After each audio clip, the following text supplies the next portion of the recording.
Hi, today I'm going to read Town Mouse, Country Mouse by Jan Brett. One morning, the town mouse woke up shivering from a dream about the kitchen cat who prowled the house. I need a vacation, he said to his wife. Let me take you to see the countryside where I was born. Life is quiet and peaceful there. The sun shines brightly every day, and the air is so clean that you can see the stars at night. And nothing will prepare you for the taste of wild blackberries. Let's go right away, she said. So the town mouse and his wife packed a picnic and set off for the country. The country mouse and her husband were at their tree stump house, exhausted from searching for food and avoiding the hungry owl who lived nearby. Sometimes I wish we lived in a townhouse where all the food you can eat is right there in the pantry. They say that the smell of cheese makes your whiskers tingle. Mine are tingling already, her husband exclaimed. The town mice were outside the country mice's house, putting a huge chunk of cheese in the middle of their picnic cloth. The country mice peered down on it. They heard the town mouse exclaim, "Ah, this is the life! Wildflowers, spring peepers, if only we lived here." The country mice crept out. "You like it here?" they asked. "Why, we've always wanted to live in a townhouse."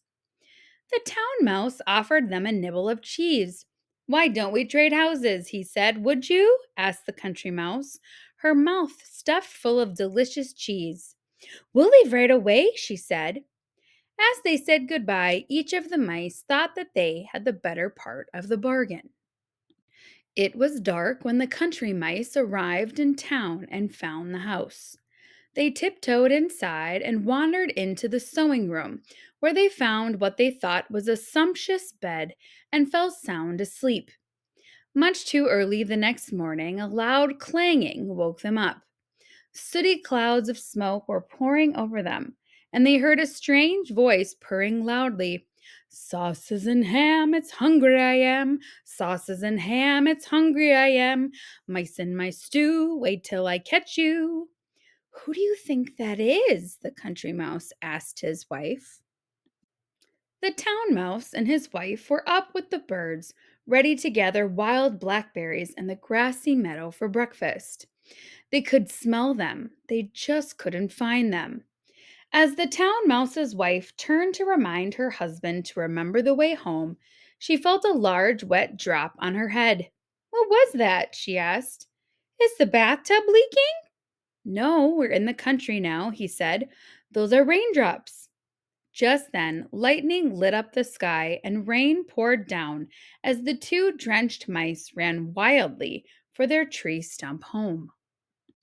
The country mice were looking forward to their first splendid meal in the pantry. "I'm sure there is ham in the ice chest and rolls in the bread box, but the best smell of all is coming from up there," the country mouse told her husband. "It must be a fine old cheese. I'll climb on your shoulders and get it." But she couldn't quite reach it. "Stand on your toes," she called down. But just as she got a hold of the cheese, her husband lost his balance. The top slammed down and she was left hanging by her tail. "Help me! Help me! I'm caught!" Back in the country, the town mouse had put on dry clothes. He was especially proud of his bright new jacket. "So colorful and eye catching," he said to his wife. "Let's stroll in the forest. We'll come back loaded with acorns and hickory nuts." But their walk was soon interrupted. The town mouse's colorful coat was so eye catching that it caught the eye of a curious blackbird, and if his wife hadn't held him by his foot, he would have been carried off. Not far away in town, the country mouse felt his wife's silky tail. "Nothing broken," he said. But when he looked in her eyes, he saw how sad and discouraged she was. "I know something that will cheer us up," he told her. "Follow me." He had spied a small window up above the pantry shelves. Together they climbed higher and higher. When they reached the top, he rubbed away the soot, and they looked out at a piece of blue sky. Doesn't it look like home? The country mouse asked his wife. The town mice stood quietly together after their awful blackbird scare. I thought I had lost you forever, the town mouse whispered to her husband. They looked around. How still and peaceful it was now. The sun had come out and everything was glistening and green. It is beautiful here, she said. We should try to enjoy it. I know, the town mouse said, but I miss the sound of the town, all the hustle and bustle. Here I feel so alone. And in our cozy townhouse, we knew what to expect, his wife added. The country mice knew to stay at home in a thunderstorm, and they knew what to expect from the hungry owl. But they soon found out that there were different dangers here when they discovered a tasty morsel of blue cheese sitting on a pine board. This time you take the cheese. I'm still shaking from being caught in the cheese box, the country mouse said. So her husband crept toward the cheese, whiskers trembling. As he reached it, his foot slipped and he heard a whoosh, followed by an enormous snap, and he was thrown across the room. He landed in a warm bundle of something soft and furry. The country mouse was shaking from his close call. I can barely stand, he winced, as his wife pulled him up and patted down his crumpled whiskers. It was then that she noticed the bundle on which her husband had landed was tipping and turning. It was alive. Two green eyes snapped open. Run, she cried, getting a good look at it. It's an owl with teeth. The town mice knew how to avoid mousetraps set with cheese, but they soon found out that the country had its own perils when they explored the riverbank hand in hand. Suddenly, the water began to boil and churn, and a huge wet head popped up and stared at them. It was a river otter. The mice tore back to their tree stump home only to find a hedgehog rolled into a ball in front of the door. Then they heard an animal crashing toward them through the underbrush. I can't take this anymore, the town mouse quaked, and she raced for the nearest tree with her husband right behind her. From the tree, they could see the town lights blink on as the sun went down and the stars came out one by one.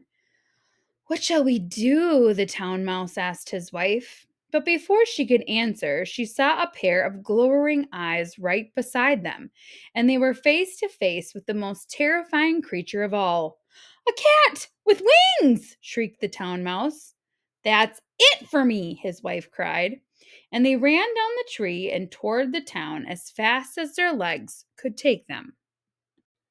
As the town mice headed frantically along the road, the country mice were fleeing in terror toward the country. Their paths crossed, but neither saw the other. They were so frightened. Even the sky seemed to be falling down on them. The country mice didn't stop running until they could see their tree stump in the distance. The town mice kept on running until they reached their town house. The musty smell of old wood and smoke from the kitchen all seemed wonderful. Even the street sounds outside sounded cheerful and friendly. There's no place like home, sighed the town mouse, as he and his wife settled into a warm old slipper. There's no place like home. Atop their cozy tree stump house, the country mouse and her husband looked up at a full moon shining down on them. They sighed happily. We missed you, they said together. Back on the road, the cat and owl had knocked each other out when they collided head on. The cat, slowly waking up, touched his bruised head gingerly. He looked up to see the owl brushing himself off. It was then that he had an idea. Owl, would you like to trade places with me? I've always wanted to try the simple life in the country.